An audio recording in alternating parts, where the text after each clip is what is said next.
All right, so I'm here with Friended. Is that how you pronounce it? Yeah, just like the Okay. word. Yes. And we're here to talk about the recent Prager U video on basically the connection between God and objective morality and whether murder is wrong if you're an atheist and all that sort of stuff. So I guess I can start off by saying that the whole brouhaha surrounds the publication of a PragerU University video, which is, he's a famous, I think, a Jewish conservative pundit, and I think he's a musician of some type, who essentially has been publishing a series of videos outlining a very basic version of what's oftentimes called a moral argument for God. And his latest very inflammatory video, I think, was entitled like something like "Murder is wrong if you can't say murder isn't wrong if you don't believe in God," or something like that, right? Yeah. If murder isn't if there is no God, then murder isn't wrong, I believe is the title. Yes. And so in the subsequent week, there have been numerous atheist response videos, as you might well imagine. And I think you did sort of a rundown of them. And when I saw that rundown, I'm like, okay, this is a great conversation topic, because I felt like I had very, very different views than you did. And I thought that I could really try to tackle this issue in sort of a discussion environment, since it's sort of been a bugbear of mine since my channel started a year ago. So I could clarify some of my views on the matter, and we could sort of hammer out some misunderstandings that usually surround the moral argument for God. Great. So do you want to just run down your take on the video? I'll give you some time, because I have a lot to say on this topic. Well, the video that I did, my understanding with morality is there's been a lot of scientific research done on morality in the 2000s that not a lot of people are taking into consideration. You've read Jonathan Haidt's book, and in Jonathan Haidt's book, the what's it called? The Righteous Mind. The Righteous Mind. Yes. Yeah, he runs down, and I believe the paper that I cite in my video was written in 2000. I believe he's written one other book, The Happiness Hypothesis, that he references the paper. Another great book, by the way. Yeah. His work is awesome. My whole channel, if anyone reads The Righteous Mind, they like my whole channel is just, they're going to see where I've basically stolen all of my ideas from. So I reference that paper, and I've been watching atheist videos for as long as YouTube's been around, and I'm just kind of bored with the debate. And I feel like there's all this new interesting stuff going on. So my commentary on it was more, I think this would be a better direction for us as a community. My comment section has been going crazy ever since that video hit. And a lot of people are, they're calling me a moral relativist. Am I saying that right? Relativist. Relativist, yeah. They're calling me a moral relativist, and they're wanting to make a distinction between objective morality and subjective morality. That's one of the reasons why I was interested in having this discussion with you, because I am very much in the morality is subjective camp, and I think it's obvious. I've had some of these discussions with other people, and a lot of times they come down to word games, and I'm yes.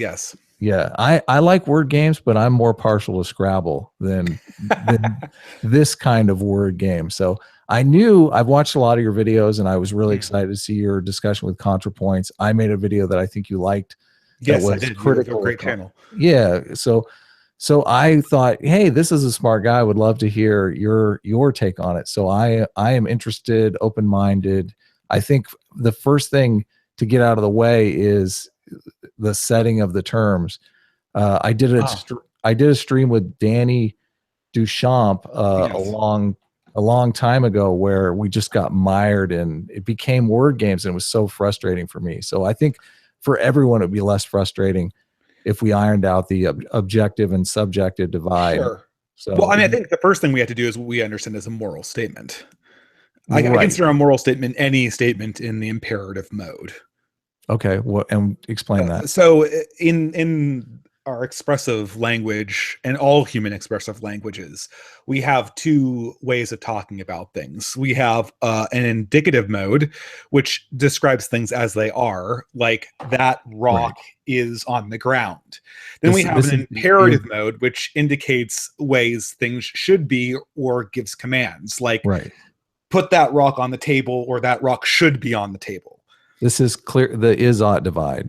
Exactly. People generally talk precisely about. what Hume pointed to. Right. So just because things are a certain way doesn't mean that's the way that they should be. Right. Okay. And I'm in total agreement there. Yeah. So this strictly divides sort of scientific statements from moral statements. Right. And did you watch the first Jordan Peterson, Sam Harris podcast? I'm assuming you probably did. Oh, I'm so confused. I think I did at one point. I'm sure they discussed this, but this is... Oh no, they discussed this for 2 hours. It was brutal. What's frustrating I guess, is that I have to admit, I did not like Dennis Prager's video. And the reason why I didn't like it is because this is like the third or fourth video he's made where he's taken what I consider to be a very sophisticated argument and dumbed it down so that it looks like an internet gotcha. And when he does that, the whole argument loses its really the subtlety that, and it encourages misunderstandings, right? Right. There are a lot of atheists who have answered this, and none of them have really gotten to the heart of the problem. Now, can I perhaps I have a little bit of a long take on this, so maybe I'll just go for it. Yeah, go ahead. So the question of how do we treat indicative statements is something that it's gone back a very, very long time. What is the indicative? Pardon me, imperative. Yeah, I thought imperative is ought statements of how things should be. Right. Okay. So this is the ought statements. Yes. Yes. The ought statements. Moral imperatives. Moral imperatives of any kind. Right. Right. Don't murder people, for instance. Yes. Yes.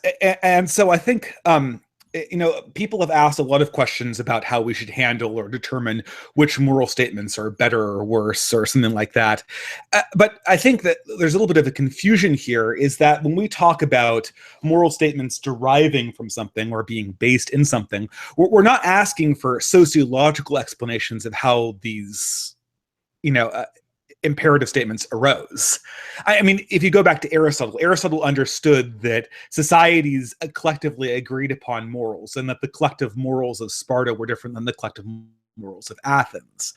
But he understood that was as a different question than whether the moral statements themselves have validity that we have to recognize if we're being truthful. I gotcha.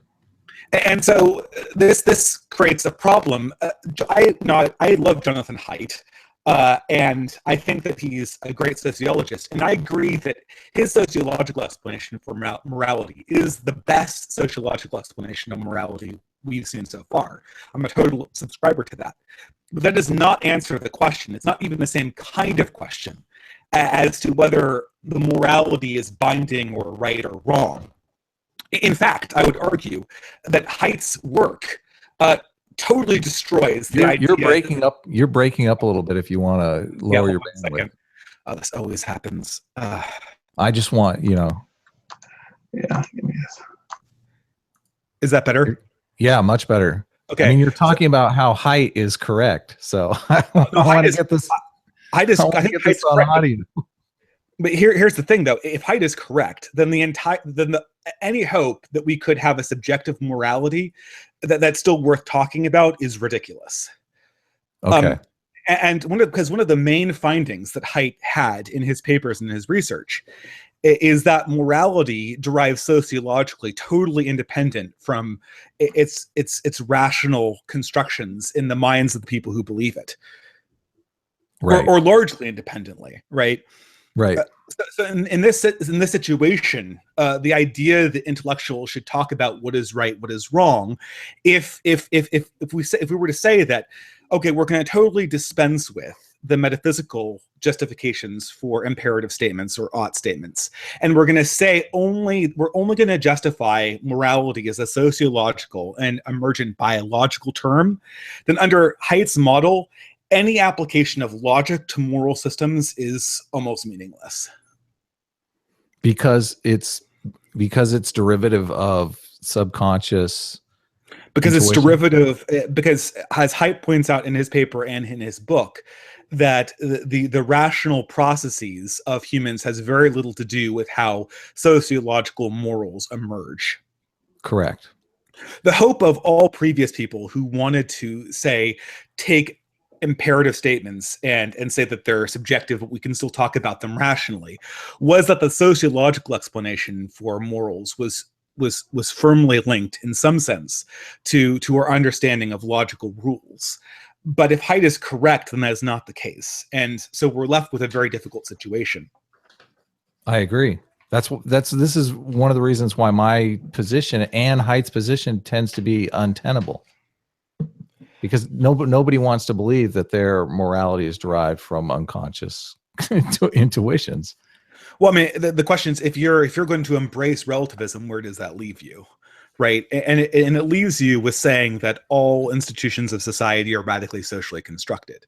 I mean, you could totally avoid this argument by just coming out and saying, this is also the institutions, though. The institutions, I think, came to be evolved the same way that the morality evolves. I think better understanding the way that morality emerges can help us shape the intuition or shape the institutions with rational arguments. Why? One of the reasons. This seems to be directly contradicted by Height's thesis. I mean, you can shape it in the way you want it to, but you can't shape it in a better way, because there is no, under your construction, there is no better morality. Yeah, but we can determine a better way, the same way that we debate it out, we argue it out. I don't understand if we know this morality construction. What metric are you going to set up society on? I mean, most people want to go to utilitarianism right off the bat. This is prior to what metric you're saying that I assume you're assuming you're commending radical relativism, which is what is radical relativism? That all imperative statements are simply statements about the internal emotions of the person making them. That's tough. I'm not even sure I know what that means. I'm talking. Moral relativism, I think, gets a bad rap.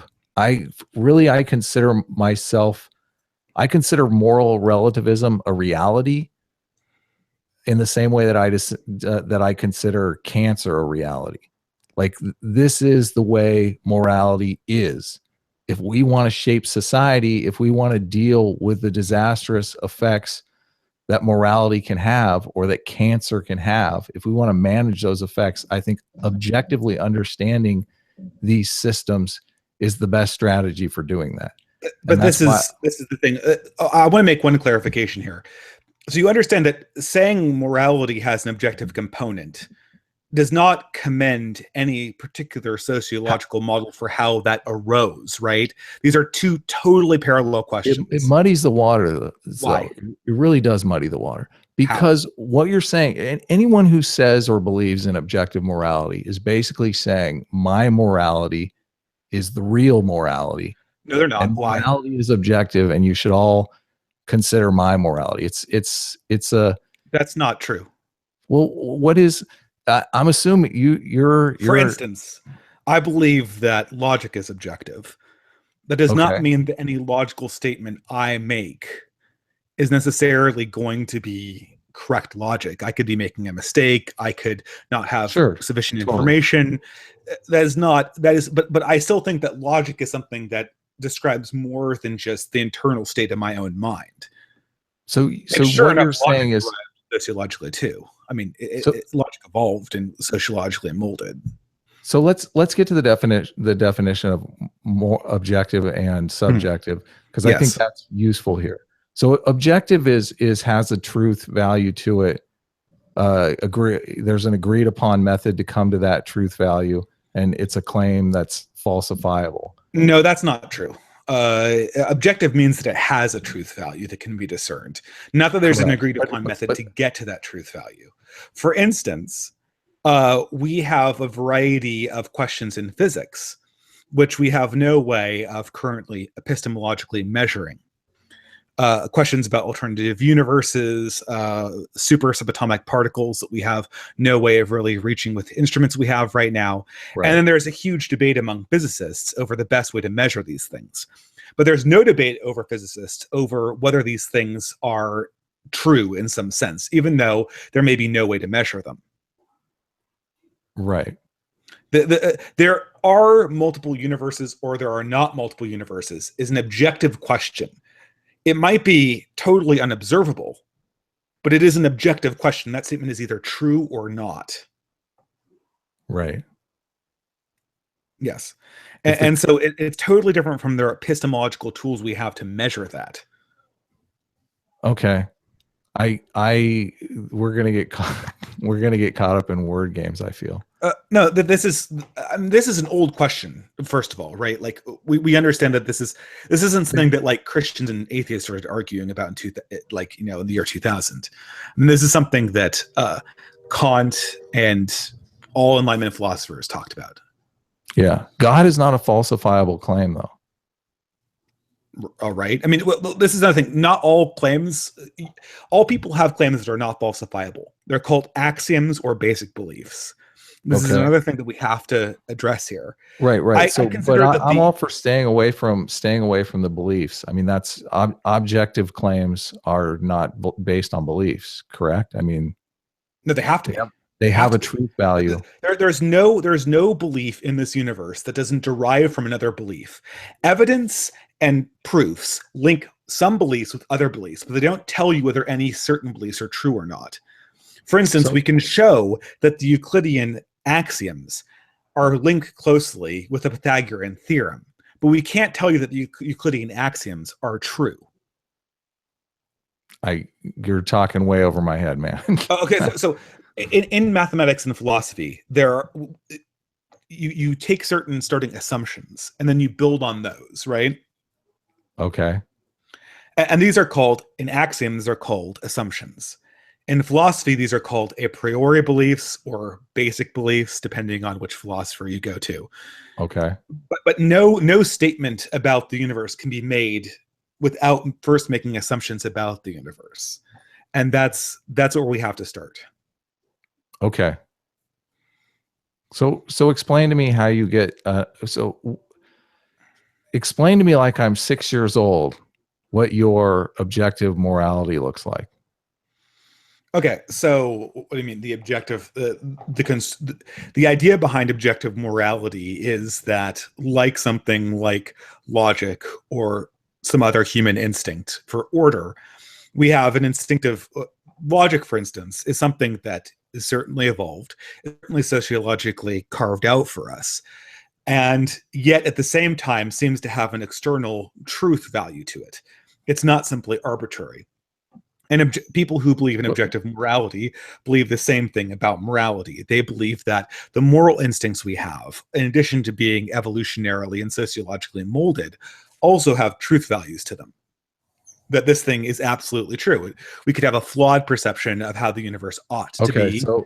So through this objective morality, we can churn out claims that have merit in how people should behave. That's the whole point of objective morality, right? From the objective morality. So this hypothetical objective morality that exists, that you're saying exists, you're basically saying that it's out there, but people don't subscribe to it. What I'm saying here, I need to make it clear with my previous statement. I think that the belief that morality is objective or subjective is what we would call a properly basic belief or an axiom. It's not something that we can derive. We can derive it from other more advanced statements backwards, but it's not something that we can expect to use tools to discern. Just for instance, like the permanence and repeatability of nature is a fundamental axiom of science. Science can't prove it. It has to assume it in order to be true to begin with. What is the point of morality? The point of morality? Yeah, what is the point of this like objective morality? I mean, the No. You're saying if there's an objective morality, there's only one of them. Yeah. Correct? Yeah. So there's some idealistic. I am of the opinion that morality is like the rules of society. And like, we can have rules for football, we can have rules for baseball, we can have rules for hockey. Sure. Okay. We can organize a game in a lot of different ways. But okay, so then can you ever call the rules of society sets up to be unjust? All three of those games that I mentioned all have the same objective. You know, one team is going to walk away winners, one team's going to walk away losers. That's the whole point of it. Morality, what is the objective of this objective morality? I'm not even understanding this question. I don't understand where you're going. If there is a way, if there is a statement that says I should act this way, what is the objective of that statement? Why should I act this way? Why should I not act another way? I mean, this is the thing. Like, you have to start somewhere, right? You have to start with some basic imperative statement and then build upon that. Yeah, but the objective morality should have one imperative statement, correct? Well, that's the whole point of objective morality. Moral systems that people consider to be objective. I mean, so for instance, can I do an analogy to physical sciences? I mean, okay. I think this is a problem that I had with the Prager video, because the Prager video made a jump from, you know, moral claims and objective scientific claims are completely different things because of the agreed upon method. We have an agreed upon method, you know, to measure the distance of the moon from the Earth, or, you know, to verify the shape of the Earth. We have an agreed upon method. You know, you get out into outer space and you take a picture. You're doing that because you're taking a community of people, scientists who have an agreed upon method to do this, of which I subscribe to too. Sure, totally. But you're not thinking about this in a more abstract sense. Then we might. I don't think thinking about it in an abstract sense is any help. I mean, if we're setting out to cure cancer, I don't think thinking about cancer in the abstract. Curing cancer is a scientific problem. Yeah, but the whole getting people to get along and not kill each other is a scientific problem as well. Well, sorry. Yes. What can we do to get people to stop killing each other is a scientific question. Isn't that what morality was designed to do? To get people to get along? Necessarily. Okay. There's lots of things that morality could be. You're breaking up a little bit again. Like, what morality is for? I mean, okay. Can I give you an example? What is logic for? What is logic for? Well, I'm stepping out of my lane. I'm not a logician. Well, you asked me what morality was for with this huge emphasis on it. So why can't I ask you what logic is for with an emphatic emphasis? I mean, well, I've read the only I would have to defer to you on what logic is for. The only reason that I feel comfortable saying I know what morality is for is because I've read a bunch of stuff on morality. This is not this is the problem. The Prager University video was talking about whether morality is binding in a metaphysical sense, not models of how we describe it arising in a sociological sense. I can barely hear you. You're breaking up. Okay, hold on. Sorry. So frustrating. What is the deal? You need a new microphone or something? It's my bandwidth connection. Can you hear me now? Yeah. Wire that bitch up, man. The Prager video was describing how whether morality had valid truth values in a metaphysical sense, in an imperative sense. It was not describing a sociological model for how morality arose. Okay. So this is, I need to get this absolutely clear because this seems to be a frequent misunderstanding. I'm going to do my best to understand it. Morality evolved in Aristotle's time. That was not what he was talking about. Okay. That was not what Plato was talking about. He's talking about a future morality. Future morality. Well, I'm sorry. Go ahead. Plato and Aristotle both understood that societies created moral systems for themselves and laws. Right. And that's not what they're talking about when they ask themselves, like, what is the good? What is the purpose of creating that moral system? You mean sociological? What's the purpose? What kind of question are you asking me? What is the purpose of creating that moral system?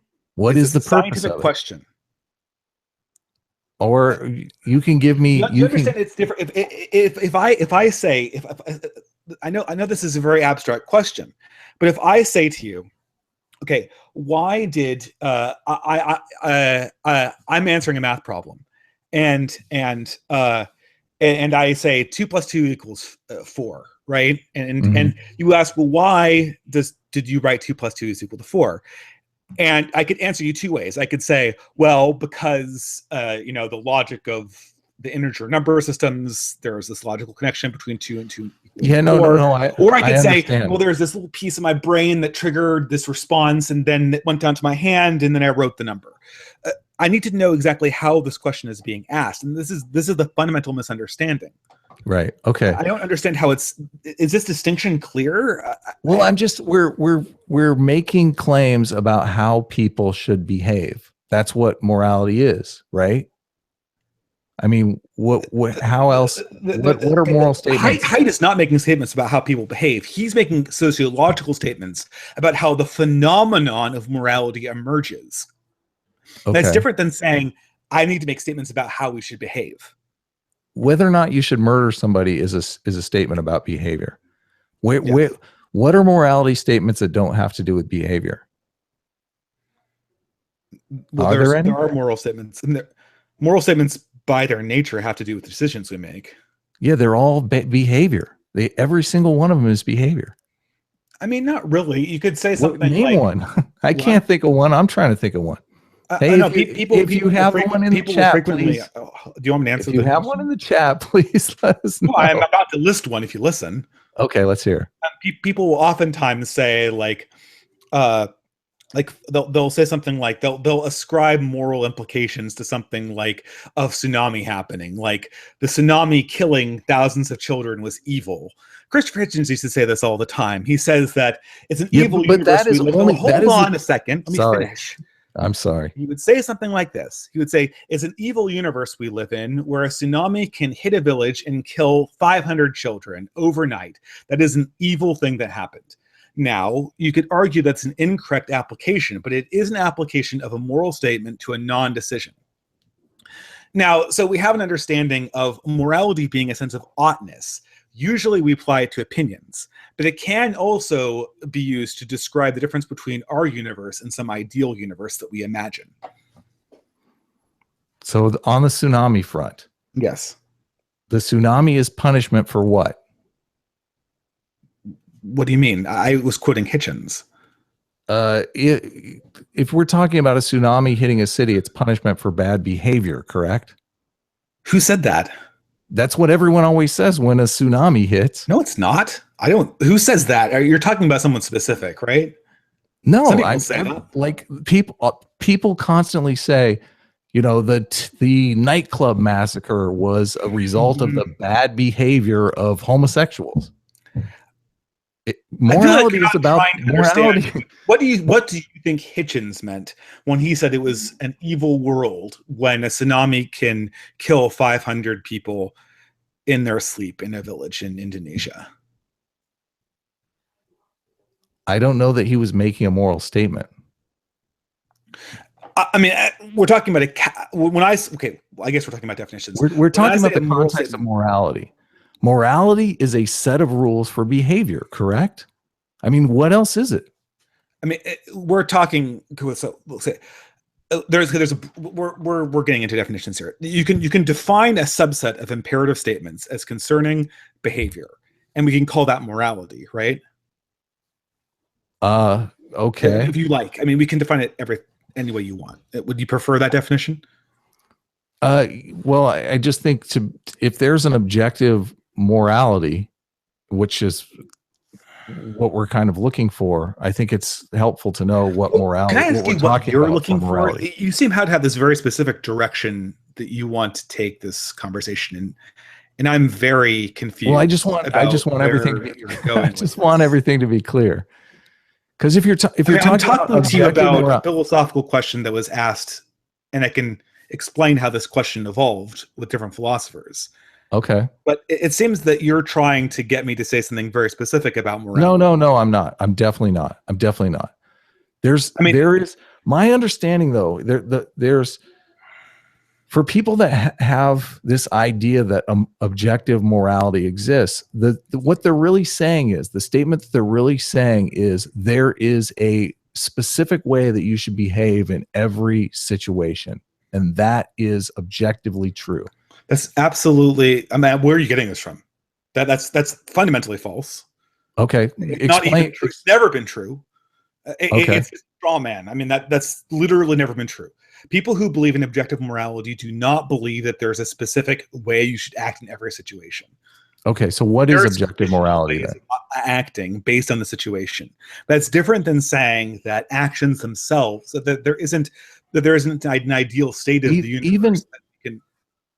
Sorry. Even if it is an if-then claim, it's still a way that you should act. It's if this situation, act this way. If this situation, act this way. That's still an objective claim. A subjective claim would be, in this situation, it may be right to do this or that. It's subjective. Okay, so this is by that definition, I could be a subjectivist depending on the situation, right? I mean, a subjectivist would say that a statement. So yeah, again, this is the question: what does the statement "you should do X" mean? That's what I think is the difference between objective and subjective morality. Sure, totally. This is if morality. If we're talking, I am saying if any imperative statement can be considered true, no matter how it's phrased, then you are an objective moralist.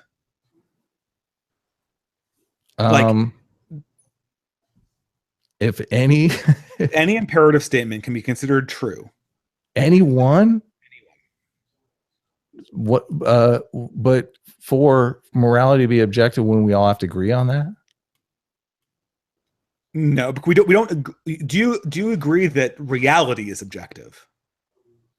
Yes or no? Yes. Yeah. Okay. Do we all agree about what reality is like? Reality yes or no? This is a simple question. Reality is a tough one. Well, answer the question. Do we agree what reality is like? No, we don't. Great. So you just demonstrated that whether something is reality is just too vague. It's too vague.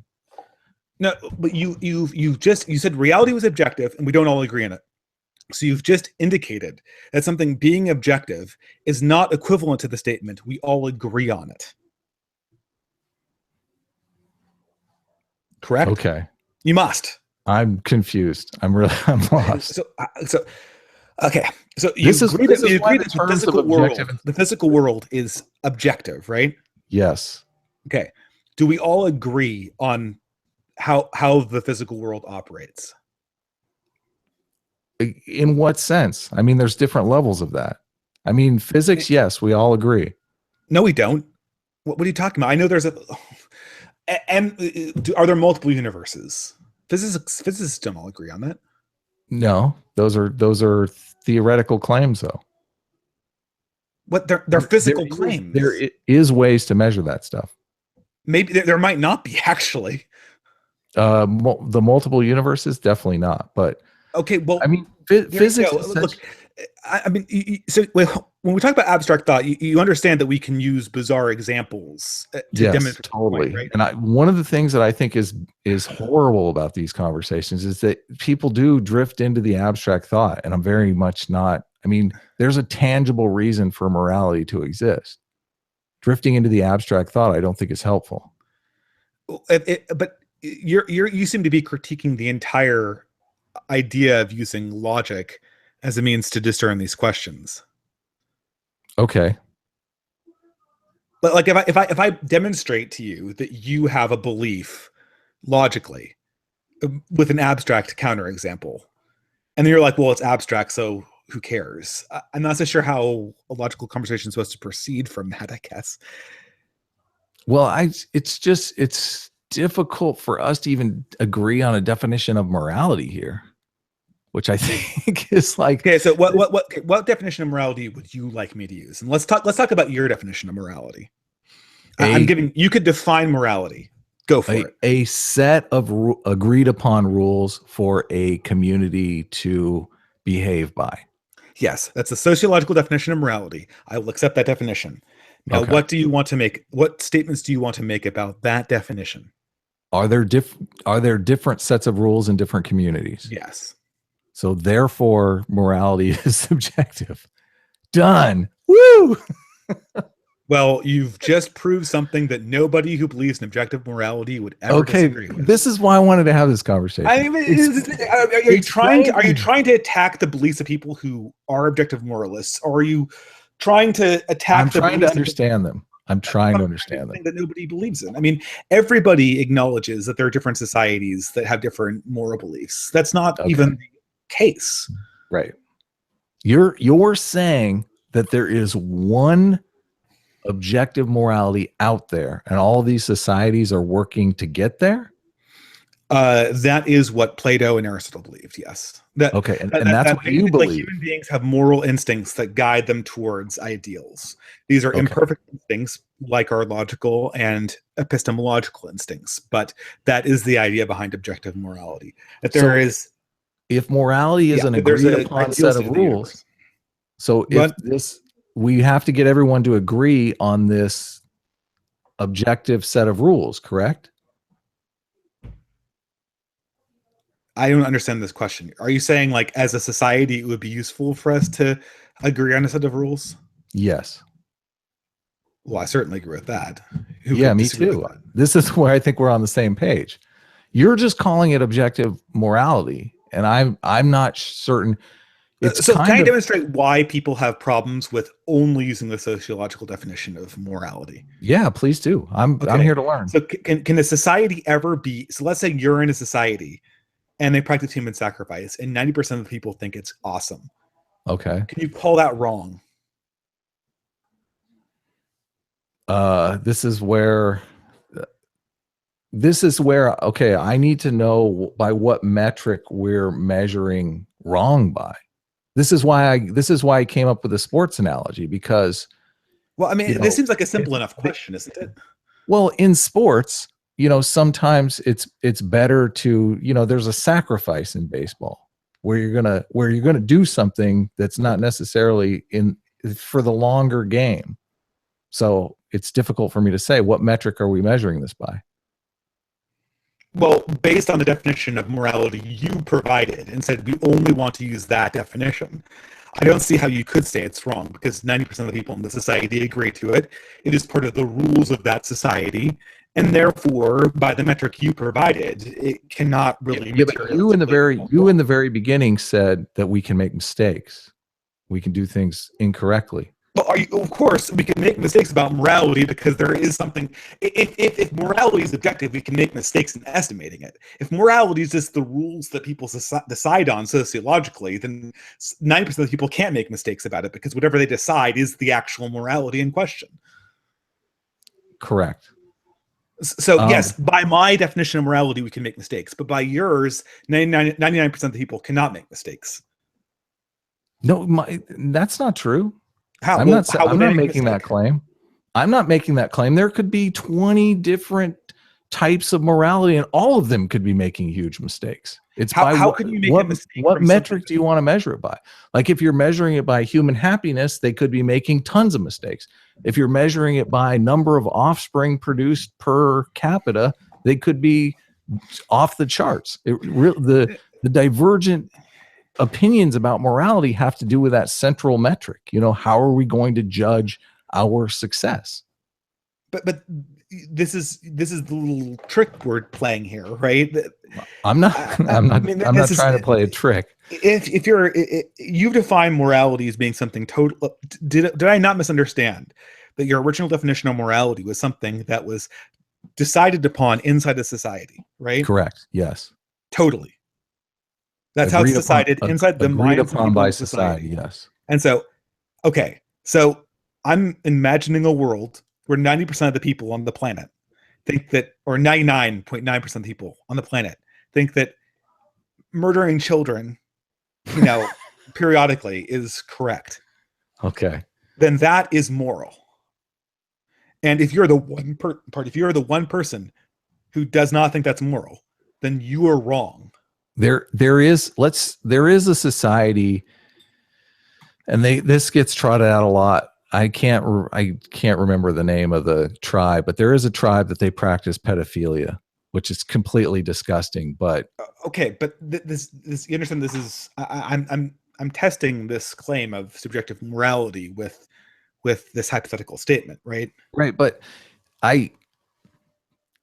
there, along with the subjective morality claim comes that their, right and wrong is it's if you're saying that it's determined by popular opinion and it's just the metric for morality is what the people believe, then I thought yes. that's what you were saying. No, that's not what I'm saying at all. I'm saying for me, the metric is number of offspring. That's the metric. That's the metric morality revolves to. Your previous definition. So you're not changing and saying that it's not just society. It's how much offspring. This is evolutionarily. I believe morality evolved to solve a very specific problem: cooperation. Morality solved that cooperation problem, and the more effective moralities are the ones that created more offspring, and those moralities spread because this is a sociological story about how morality arose. Totally. It is. The problem that I think people are having now is that number of offspring is not a good measuring stick for morality these days because people are more interested in human happiness. So they're trying to change the yardstick from. I'm getting giggles. No, you understand. This is, I guess I'm just doing this. You seem to be changing your definitions on me as we go along, right? I don't think we've really settled on any definitions. Well, I asked you for what you wanted to call morality. Right, a set of rules. I haven't changed that. Well, but I'm actually talking about your previous statement. A set of rules for behavior agreed upon by a group. That is the definition. And the problem that I figured out. I'm somebody who. I figured out the problem with the child. Why I'm having a problem with the child thing, because this society that you're saying agrees upon killing children. It's difficult for me to understand why they would, like, what is their metric? What is their morality designed to do? Like, is it designed to increase offspring? Because that's, let's say it's like, eugenic. why would they do that? What's that? Let's say it's eugenic or something. Who knows?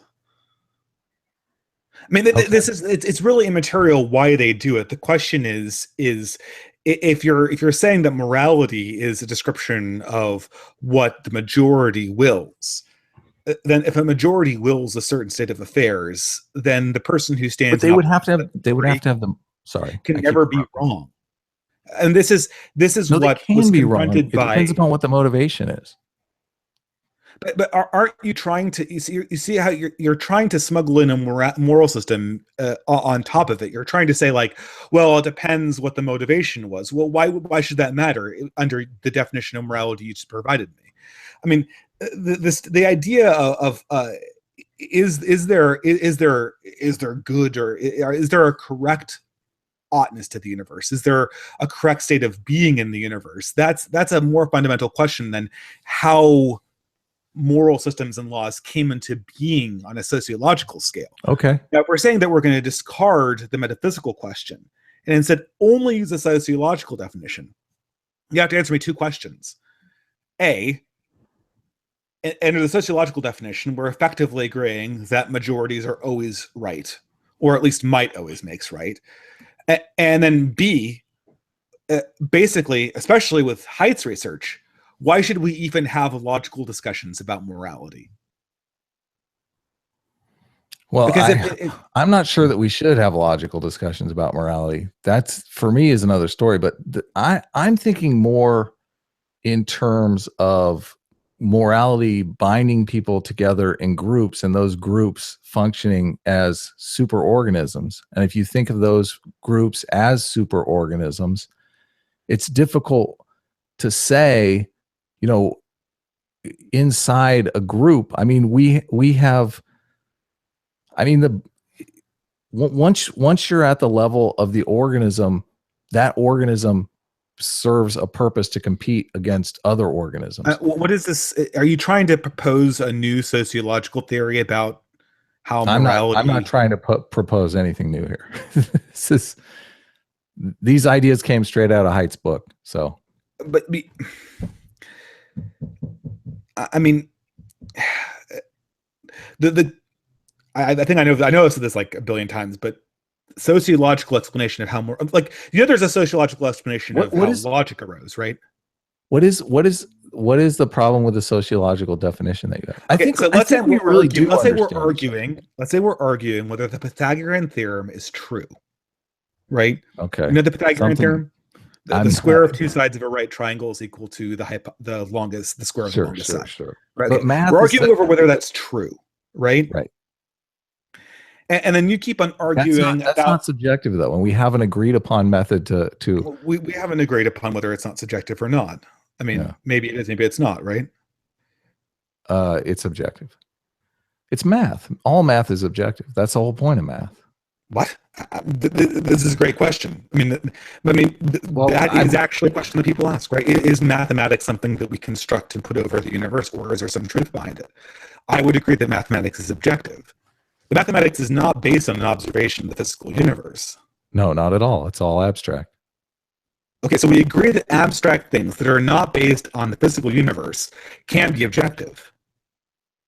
Can be objective? Yes. You said so, right? As long as we have an agreed upon method. So we also agree that mathematics is a set of rules agreed upon inside of the society, right? We all agree that, these specific rules apply and these don't. And you're right, we agree that, and we also agree that it evolved as part of a human breaking function, up pretty bad. Second. Just when you're getting good.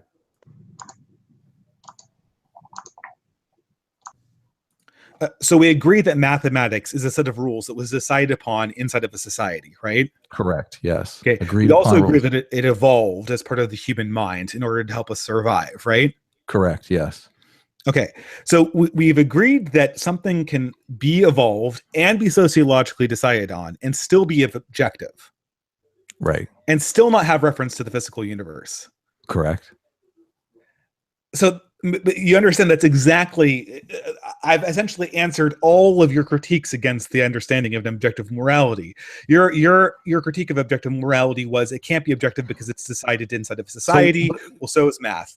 That it's not based on the physical universe. Well, so is math. But you can explain to me right now. You can explain to me the agreed upon method in math. Correct? Actually, not necessarily. There are different axioms in mathematics.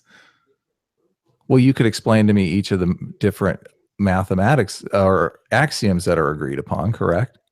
And if there is an agreement on it. But in human morality, there are agreed upon axioms that we can then use logic to deduce new moral rules from. What are the agreed upon axioms in morality? Well, I think that I think Height is actually a good place to start. That we have essentially, we could I guess we could say this. We could say that certain axioms in morality are very conducive to human thought, right? Say, for instance, the dignity of all humans. It's a very common moral axiom. Okay. All humans have dignity and inherent value to them, right? Right, but you're not going to get agreement on that. What is it? The 6 moral taste buds, and each one of those taste buds will have a certain axiom associated with it, right?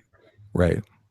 And obviously, different moral systems might propose that these axioms themselves are derived from more fundamental axioms, right? But it works like mathematics, right? We have a certain understanding of the universe, and this understanding we develop axioms, and then we use logic to prove axioms.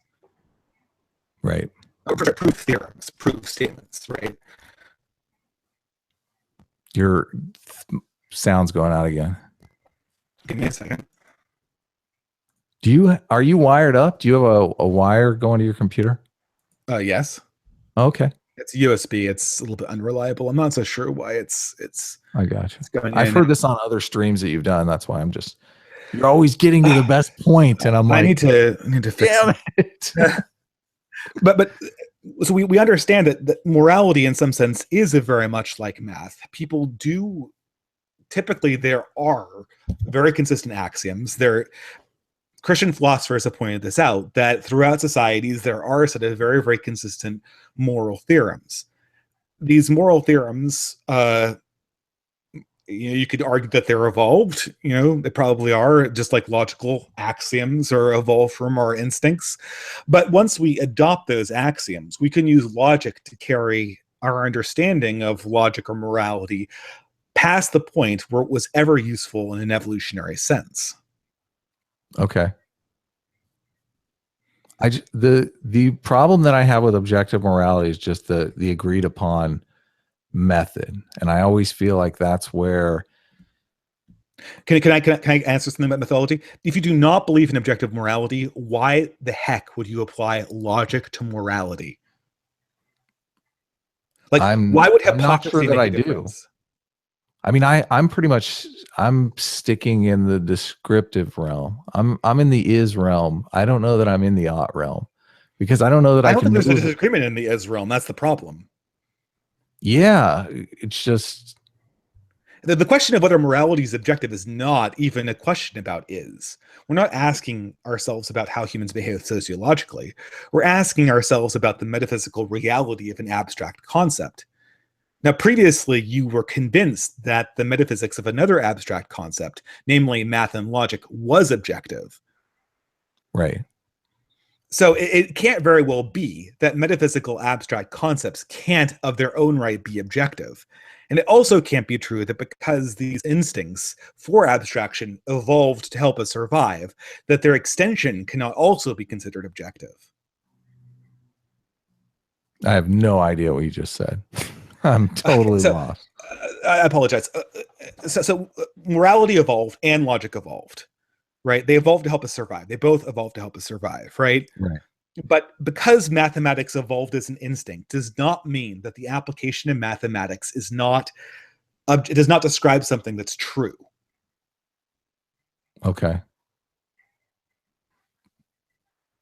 And so the same thing could be said about morality.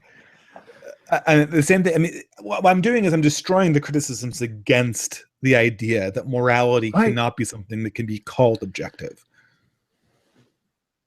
Right. Yeah. That it's a category error to call it objective. The problem comes down to people want to make claims. People want to make claims about morality that people vastly differ on, and how do you say, when you're saying something's objective, you're saying there's truth value to this claim. You're saying there's an agreed upon method to discover that truth value, and someone is going to be right and someone is going to be wrong. The example that I give in my video is the misgendering people. There are people out there right now saying that it is immoral to misgender people. There are people out there right now that are saying it's immoral to make hateful comments on somebody's video on the internet. Okay. But you see how the process works, right? What the typical argument would be is something. Sorry, go ahead. The construction is it's much more like this. Our basic axiom is that humans have a right not to be harmed, going back to Height's fundamental. That's utilitarianism. Yeah, but there's not only utilitarian concepts in morality. We can demonstrate that not all instincts are utilitarian in nature. So if the objective morality is a utilitarian morality, is it? It's not exclusively utilitarian, no. Is it? I mean, Height demonstrated this. This is one of Height's chief findings. Sure. We know that humans don't perceive morality as totally utilitarian. But you're saying one person is wrong. Let's hope it's the SJWs. Who's right and wrong in the misgendering somebody deliberately? Well, I mean, it depends. You can show that. I mean, if morality, if we agree that morality is something that we can talk logically about, which in my mind would highly imply that it's more like mathematics, an objective. And that's okay. Sorry. I'm not so sure what you. Well, I know you don't. Morality is anything like.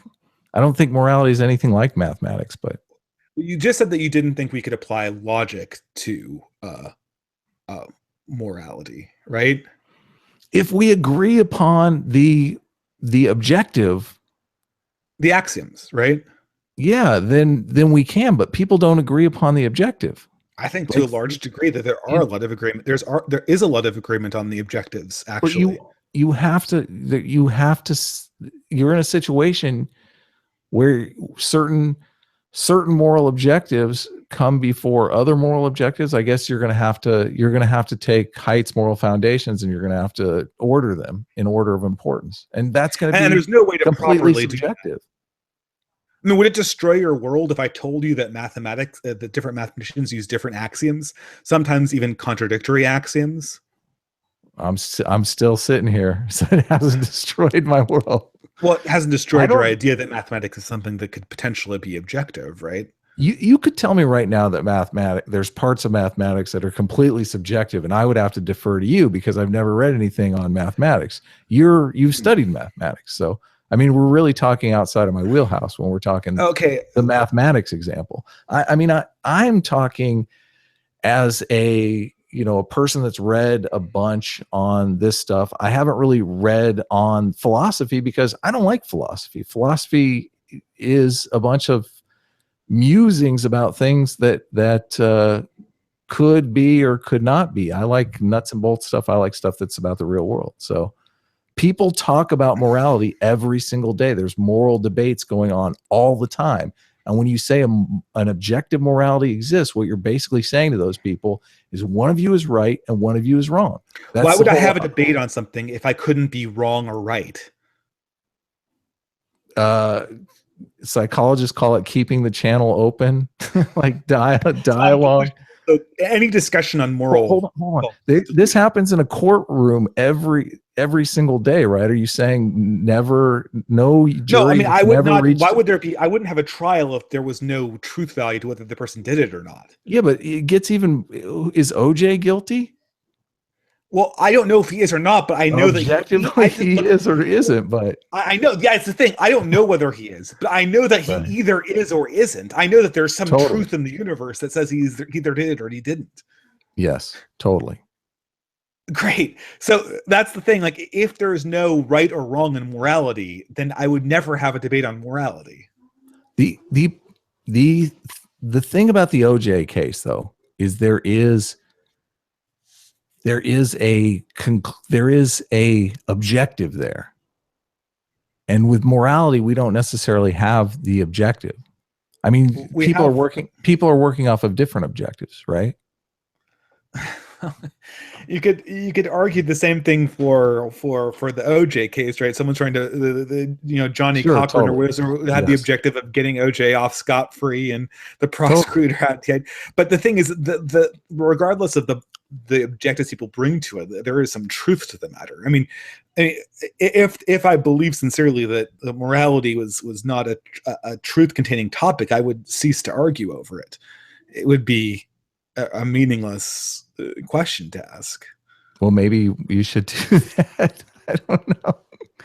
I had one other. Sorry, go ahead. This is the thing too. Like, let's say that society. I mean, leaving aside. So we're off the argument over whether it's look. If you want to be a relativist, I can't. It's what relativism or objectivism in morality is what I call a basic belief. It's an axiomatic statement. It cannot be proven. It has to be assumed from the beginning. There are certain consequences to being a relativist and being an objectivist. I don't think there. However, I do not think that there is a middle consequences. Ground. And this is the problem I have with atheists. Is not if atheists were just like, we're total relativists, I'd be like, okay, cool. I think that's terrible. I think it'll destroy society. I think that maybe So you're making claims. I can't very well prove to relativists that morality is objective.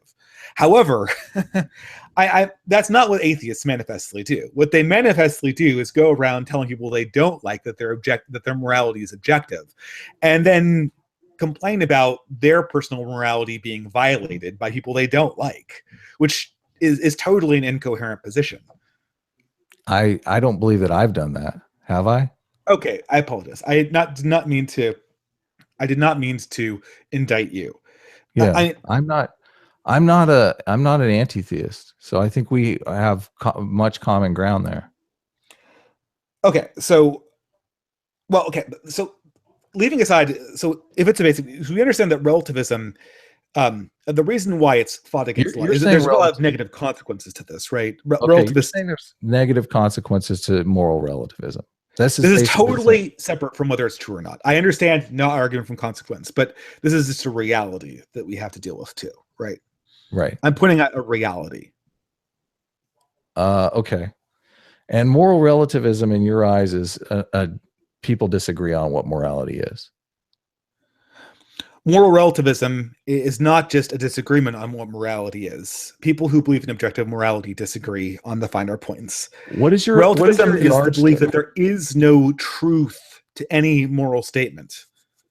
What is your yardstick for your objective morality? For the objective morality?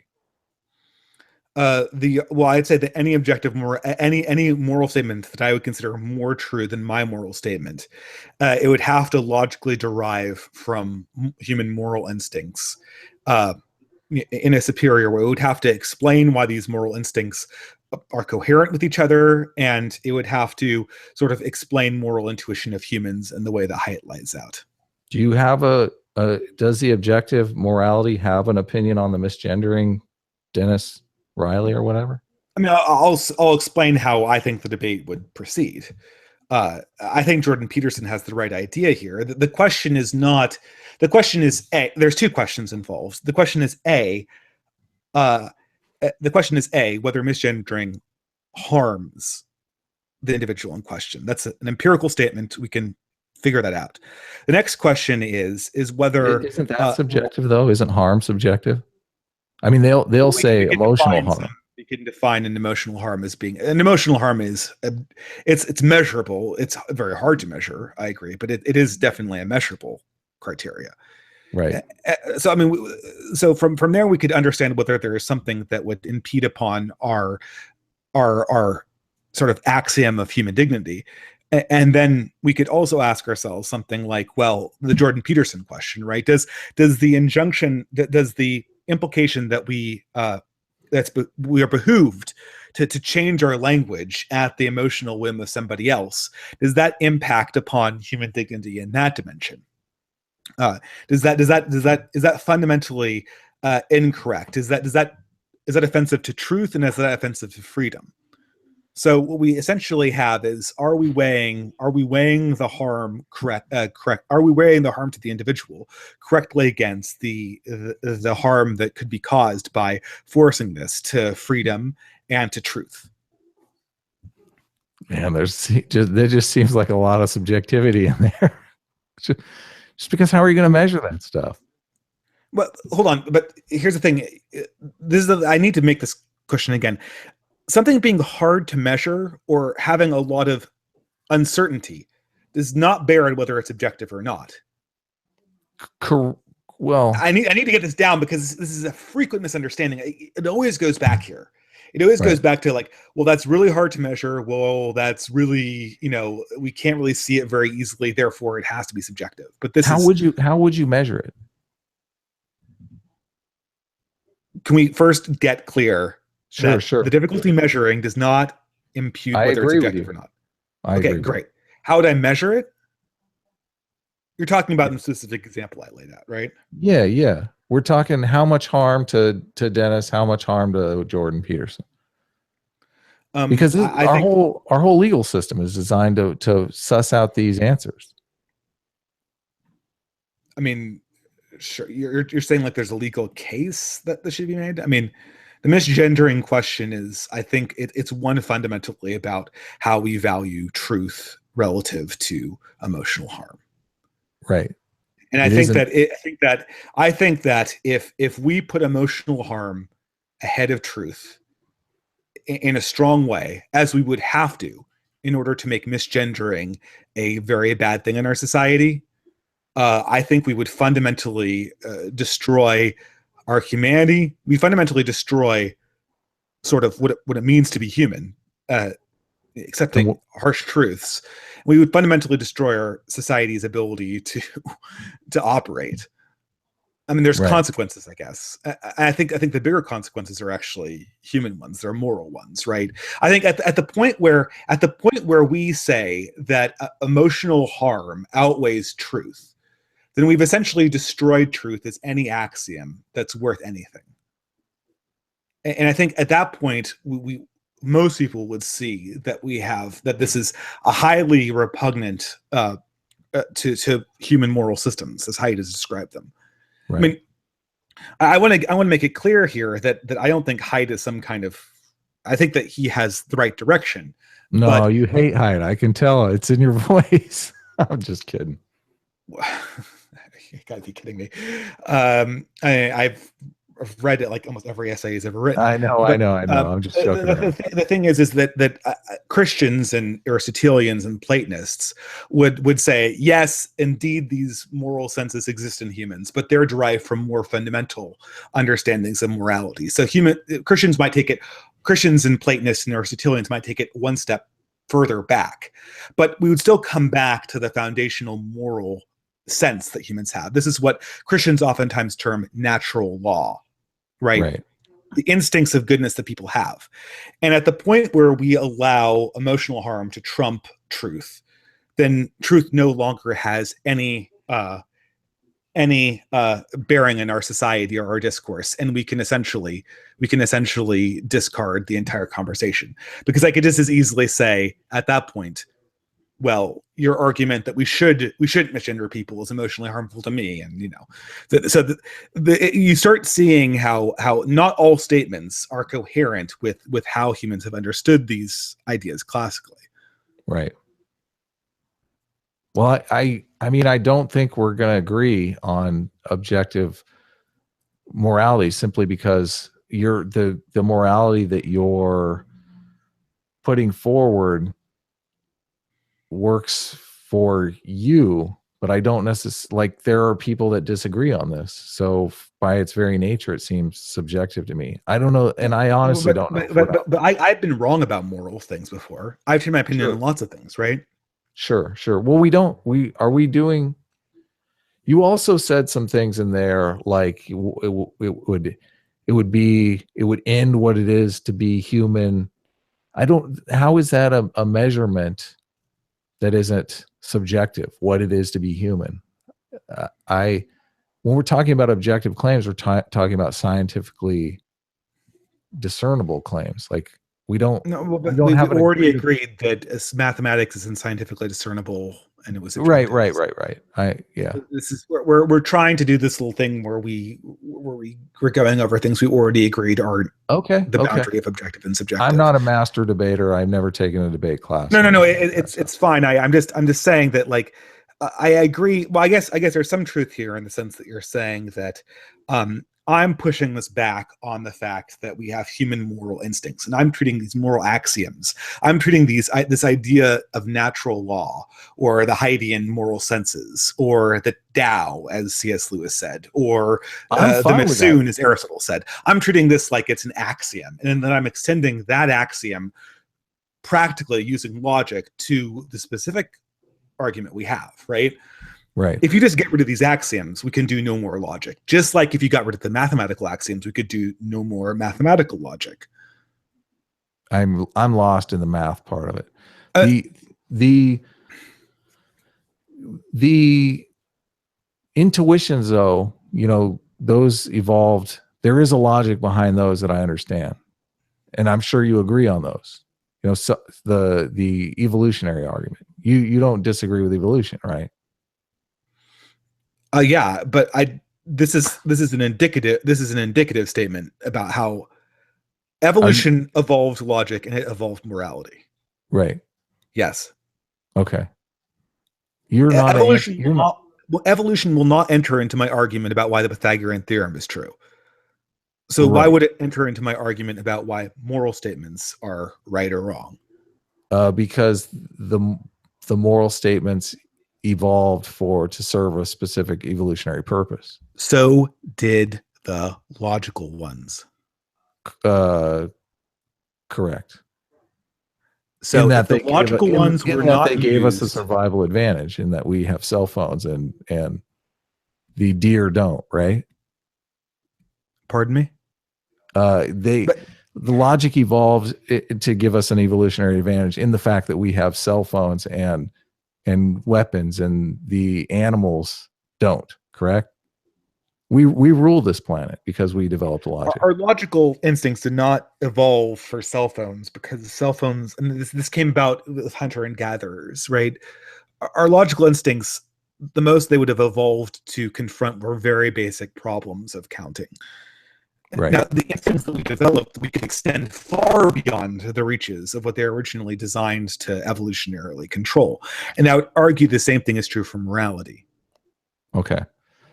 But I mean, I know I'm emphasizing this for the 10 that a story about how a thought in the human mind came to be does not impact whether that thought is valid or not.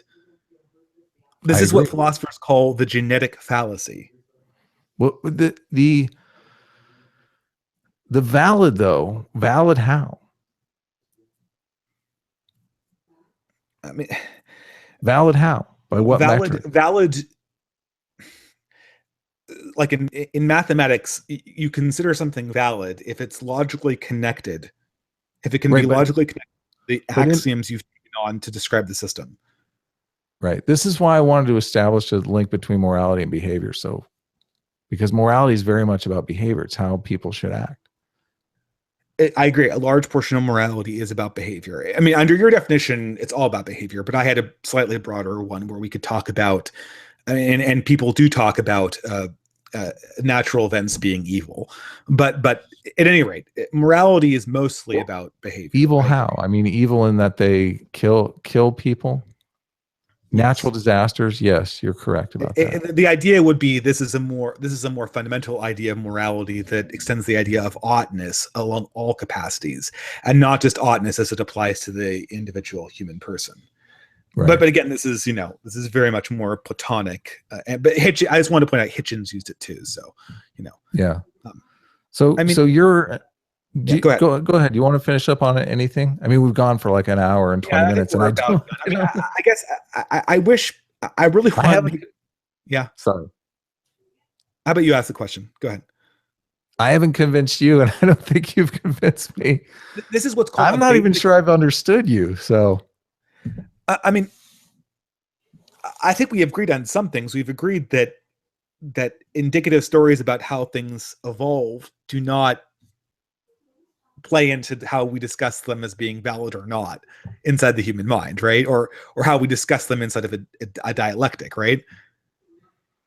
I'm not. How can that? I'm not sure about that, but so we could. There is a little bit of talking past each other going on here. I honestly, there's a lot of talking past each other. Yeah, totally. And this is the thing. This is what my frustration. This is what I wanted to iron out: objective and subjective. Like subjective claims are opinions; they're totally opinions. Yeah, that's true. I agree. Objective claims have truth values. They are outside of. So, in order for something to have a truth value, you have to have an agreed upon method of reaching that truth. And with morality, it's just manifestly false. I can point to scientific questions that everyone agrees that there is an objective answer to. It does not have an agreed upon method to discern. Name one. I gave you examples of these things. Is there a God? Is that one of them? No, I'm talking about more basic things like, is there a Higgs boson? Okay, is there a Higgs boson? We have an agreed upon method to find that out. I think we didn't. That was like 30 years ago. We didn't. But like are there multiple? We did come up with one. We have one with God too. We have an agreed upon. Look. I want to get to an agreement. Look, if we use more basic examples, we get to an agreement. We have an agreed upon method for anything. Do we have an agreed upon method to determine whether there's multiple universes? Yes. What? Someone from the other universe could contact us and tell us how we could discern that there are multiple universes. Can contact us, and by definition, it can't be another universe. There is, but we would all agree that this was a method that works, right? If there was some way that they could contact us and give us plans to build a machine that we could have a conversation with someone in that other universe, we would all agree that that would prove it beyond a shadow of a doubt, correct? You literally, okay. I think this is not agreed upon in physics. Method. Would you disagree with that method? I would disagree with that method. Even though you were able to talk to those people, you would think that it was some magical thing. They're not part of it. If there's an interaction effect between one universe and another, it's not part of a different universe. If you want to answer the God question, God could come down and talk to us all, right? Could he? I mean, like I've said this before. The method. If God came down and talked to atheists and said, "I am God," it would not prove God's existence, because there'd be some random formation, there'd be some random universe where the atoms, randomly align themselves into a voice of God saying, "I am God, believe in me." If he was like, this is you don't live at base level reality. This is a simulation. Here, I can take you outside the simulation, inside some robot body. Like, everyone would agree upon that method. That's how you understand it. You can come up with agreed upon methods. Sure, the agreed upon the objective facts exist before we. Well, I think I lost you all together there. Go ahead. I mean, this is. Do you? So you're saying that if you had a fact about the universe, and I told you that it was fundamentally unmeasurable, like many physicists believe the multiple universe hypothesis is fundamentally unmeasurable, right? Then that would cease to be objective, even though it could possibly be true. If I told you couldn't possibly measure it. My contention is the agreed upon method. Like, something is objective, an objective claim, when there's an agreed upon method and we can falsify it. If it's not, it's subjective. Is the universe a simulation? Is that an objective statement? The universe is a simulation. The universe is not a simulation. Yes. That's objective. Totally. What's the agreed upon method to determine whether this universe is a simulation? Someone in one of the other universes contacts us and tells us how to build a machine. It's not agreed upon. You're saying that how do you know that's not? How do you know that's not simulation? I mean, how would that even occur? I mean, how do you know that's not a simulation? Well, first of all, this agreeing part of it is part of the problem. See, the thing is, we're not even agreeing right now that the statements that you're making are correct methods to discern the problems that I'm bringing up. So obviously there isn't an agreed upon method. Yeah, I guess this is the difference between scientific truth and beliefs. It really is. The statements I made were scientific truths. They're just not ones that can be tested. Yeah, no, I'm with you. It's just there are scientific truths that cannot be tested. Okay. This is way okay, I apologize. I know. Yeah. Very abstract. I know this is a very. I know. That's why I like to talk about tangible things, because I think that we could come up with an agreed upon method. This is really testing the difference between subjective and objective. I just like to stick with subjective as opinion. You're right. It's objectively true whether or not there is a God. And we do have agreed upon methods for testing it. I don't think we do. Yeah. I mean, it's there. This is the thing is the difficulty with your statement that we have agreed upon methods of testing these things is manifest from the fact that we don't agree in this. I know. We're rapidly creating a world that is completely subjective. I'm actually happy that we agree upon anything at all after this conversation. I really am. Well, as human beings, I'm glad that we have math. Yes, I mean, I have a lot to say about this, but anyway. Well, if you want to say anything in closing, I'm happy to listen. So, okay, I guess the things that I would urge in this conversation, I guess I'm trying to clear up the bounds of this conversation. I don't think that if someone's a relativist, I can prove to them that they shouldn't be a relativist. I don't think that if somebody is an object, these are what I call axiomatic or basic beliefs. However, I do want to get rid of some of the misperceptions about how the moral argument works. I want to make a distinction between sociological stories about how these ideas evolved and whether they're valid or not, which we recognize in every other aspect of human thought. I also want to get rid of the difference between the idea of something being measurable, something being objective. Also two different questions. So I guess I know this has been a very confused conversation, but if I can do something to communicate those points, hopefully I've taken the conversation forward a little bit.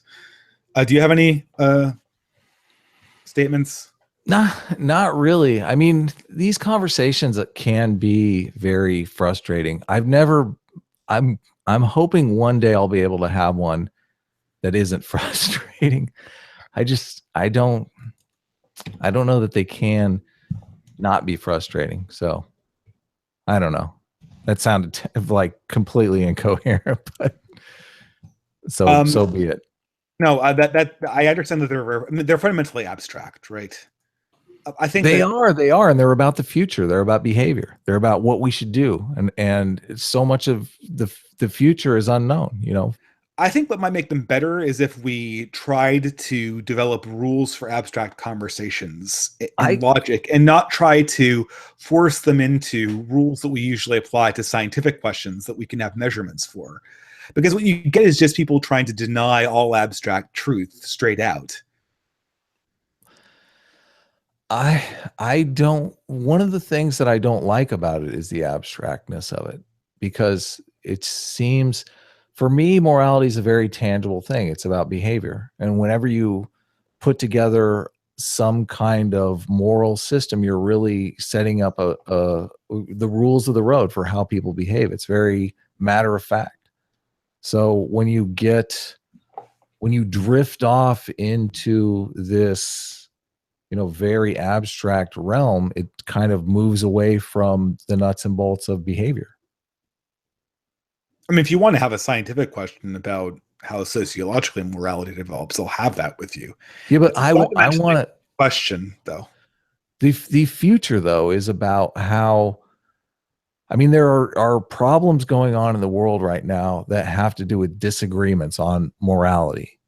I don't think it's really like to come out and say our morality is objectively correct and your morality is objectively wrong, I don't think is a way to mitigate those disputes effectively.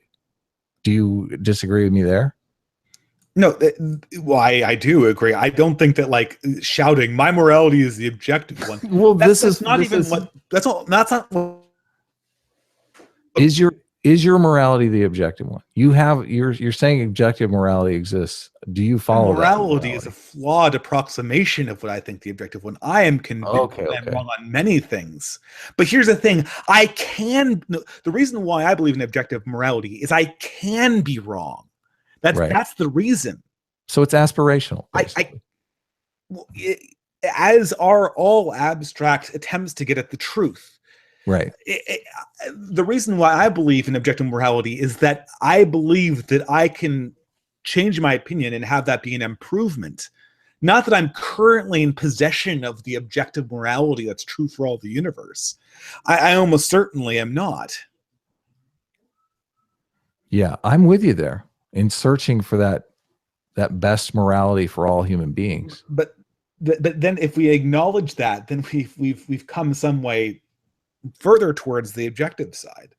Well, I don't think we reach it, because even if you and I agreed right now, there's so many people in the world that disagree. And so much of it revolves around, what's good, what is good for me is not necessarily good for somebody else. So like one behavior, I mean, you're basically trying to set up as many institutions as you can that have win-win situations. Mm-hmm. Well, and we also have to decide what winning means too, right? Yes, exactly. We never got to that in this conversation. That's what I kept trying to push for. What is our measuring stick? Human happiness?